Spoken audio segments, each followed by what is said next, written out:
दृश्य आपण लोकशाही मराठीवरती पाहतोय। गिरीश महाजन यांच्यावरती पाण्याच्या बाटल्या फेकण्यात आलेल्या आहेत। आंदोलक पूर्णपणे आता संतप्त झालेले आहेत। त्या ठिकाणची दृश्य आपण पाहतोय।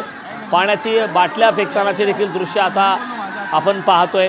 गिरीश महाजन हे समजूत काढण्याचा प्रयत्न करत आहेत, मात्र त्या ठिकाणी स्थानिक आता नागरिक पूर्णपणे आक्रमक झाले आहेत। मागच्या 8 तासापासून तब्बल 8 तासापासून हे आंदोलन सुरू आहे, त्यामुळे रेल्वे सेवा, लोकल सेवा ही पूर्णपणे ठप्प झालेली आहे।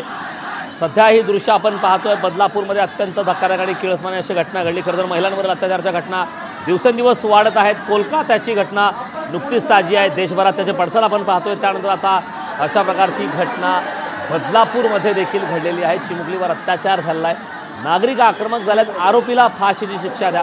त्यासोबतच या ठिकाणच्या नागरिकांची आणखी महत्त्वाची मागणी, महत्त्वाचा रोष जो आहे तो आणखीन एका मुद्द्यावरती आहे, तो म्हणजे ही घटना घडल्याच्या नंतर त्वरित FIR का नोंदवली गेलेली नाही। FIR नोंदवण्यासाठी देखील काही तासाचा अवधी लागला। तब्बल 12 तास FIR नोंदवण्यात आलेली नाही, त्यामुळे पोलीस प्रशासनाचा हा हलगर्जीपणा आहे का, पोलीस नेमकं कोणाच्या दबावाखाली आहेत का, असा प्रश्न देखील निर्माण होतो। त्यामुळे आता त्या ठिकाणचे नागरिक हे पूर्णपणे आक्रमक झालेले आहेत। बदलापूर स्थानकाच्या बाहेरचे आपण दृश्य पाहतोय लोकशाही मराठीवरती। मोठ्या प्रमाणात त्या ठिकाणी उपस्थिती आहे। लैंगिक अत्याचार प्रकरणात आता तापलेला आहे। बदलापूरच्या नामांकित शाळेत 2 चिमुकलींवरती अत्याचार झाला आहे। बदलापूर हादरलेला आहे, कारण एकाच शाळेत 2 चिमुकल्यांवर अत्याचार झाला आहे, पण त्यांचा गुन्हा सुरुवातीला दाखल करून घेण्यात आलेला नाही। तब्बल 12 तासानंतर गुन्हा दाखल केला। या घटनेनंतर बदलापुरात आता संताप व्यक्त केला जातोय। एक्सक्लुझिव्ह दृश्य आपण लोकशाही मराठीवरती पाहतोय। बदलापूरमधील एका नामांकित आणि मोठ्या शाळेत 3.5 वर्षाच्या 2 चिमुकलीवर अत्याचार झाला। त्यानंतर सुरुवातीला या संदर्भात तक्रार दाखल करून आली नाही। तब्बल 12 तासानंतर या संदर्भात गुन्हा दाखल करून आला, त्यामुळे बदलापुरात संताप व्यक्त केला जातोय। बदलापूर पूर्वमधली ही घटना आहे। बदलापूर हा सर्वात मोठी शाळा म्हणून या शाळेचं देखील नाव घेतलं जातं अशी देखील माहिती मिळत होती, मात्र ही धक्कादायक अशी घटना या शाळेमध्ये घडलेली आहे। गिरीश महाजन हे सरकारचे प्रतिनिधी म्हणून त्या ठिकाणी दाखल झाले आहेत, मात्र त्या ठिकाणी आंदोलक आक्रमक झालेले आहेत। आंदोलक गिरीश महाजन यांचा ऐकायला तयार नाहीत।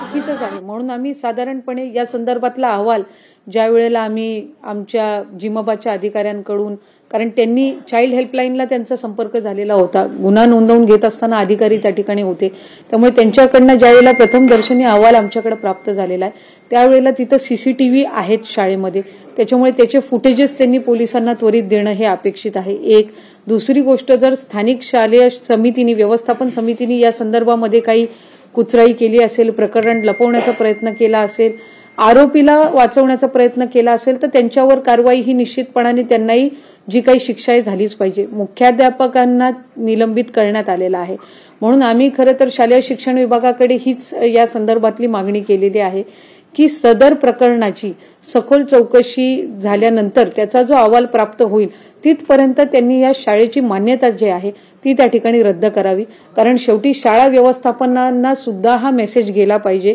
की आपण आपल्या जबाबदारीवर तिथं पालक त्या मुलांना तिथं शिकायला पाठवत असतात, त्यामुळे त्यांच्या संरक्षणाची जी काही जबाबदारी आहे, त्यांच्या सिक्युरिटीची जी जबाबदारी आहे, ज्या वेळेला ही मुलं शाळेच्या वेळेमध्ये त्या आवारात असतात त्यावेळेला निश्चितपणाने ते शाळेच्या समितीची आणि शाळेतल्या गुरुजन वर्गाची आहे।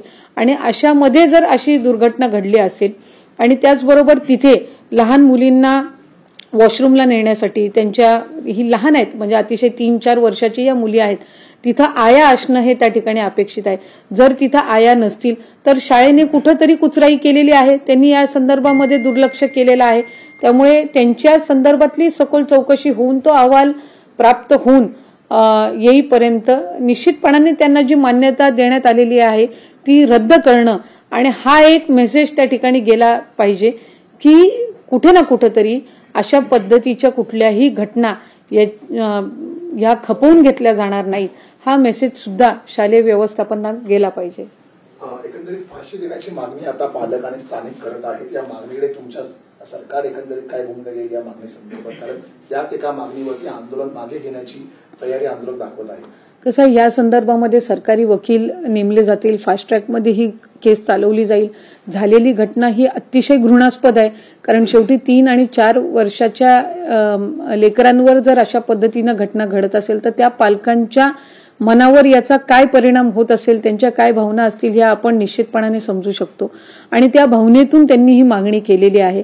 आम्ही सुद्धा ज्या वेळेला विभागाचा अहवाल सादर करत आहोत तिथे गृह विभागाकडे किंवा ज्या वेळेला त्या संदर्भातली अहवालाच्या संदर्भातली तिथं तपासणी किंवा विचारपूस होईल त्यावेळेला अधिकाधिक कडक शासन त्या आरोपीला व्हावं अशाच पद्धतीची मागणी आमची सुद्धा राहणार आहे. मग लाईफ इम्प्रिझनमेंट असो किंवा इतर काही कॅपिटल पनिशमेंट असो, ती जी काही आहे ती ज्या वेळेला ही फास्ट ट्रॅकमध्ये केस चालेल त्यावेळेलाच त्या ठिकाणी होणार आहे.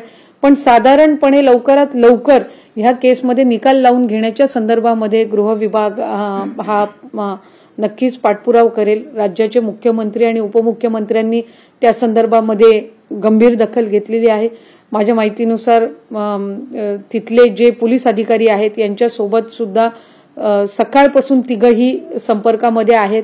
त्या संदर्भातली लवकरात लवकर कारवाई व्हावी ही सुद्धा केलेली आहे. तिथले जे पोलीस अधिकारी होते त्यांच्यावर सुद्धा जी काही कारवाई आहे ती सुद्धा गृह विभागाकडून करण्यात आलेली आहे अशी प्राथमिक माहिती ही आमच्याकडे प्राप्त झालेली आहे. सुप्रिया सुळे अशी मागणी करतायत की एकंदरीत सरकार असंवेदनशील दिसत आहे. राज्यात केंद्रात एकच सरकार आहे, मात्र अत्याचाराची प्रकरणं वाढत आहेत, त्यामुळे गृह विभाग आणि सरकारने या प्रकरणात राजीनामा देण्याची गरज आहे. नाही, खरं तर या संदर्भात कुठेही राजकारण न आणता अतिशय संवेदनशीलपणे ही गोष्ट बघण्याची गरज आहे. कुठल्याही शासन असो अशा पद्धतीच्या घटना घडणं हे दुर्दैवीच आहे. त्याच्यामुळे आज जी घटना घडलेली आहे यामध्ये त्या पालकांचं तिथले जे स्थानिक आहेत यांच्या भावना ह्या तीव्र आहेत. त्यामुळे कुठल्याही पद्धतीनं त्याच्यावर त्याला राजकीय वळण न देता बदलापूरमधले आपण हे दृश्य पाहतोय. अगदी सुरुवातीला बदलापूरकरांनी शाळेबाहेर गर्दी केल्यानंतर काही वेळात बदलापूरकरांनी रेल रोको करत रेल्वे स्थानकावर तुफान गर्दी केली. मागच्या 8 तासापासून हे दृश्य आपण पाहतोय. रेल्वे सेवा ठप्प झालेली आहे. आम्हाला इथे आम्ही पागल नाही करायला आलेलो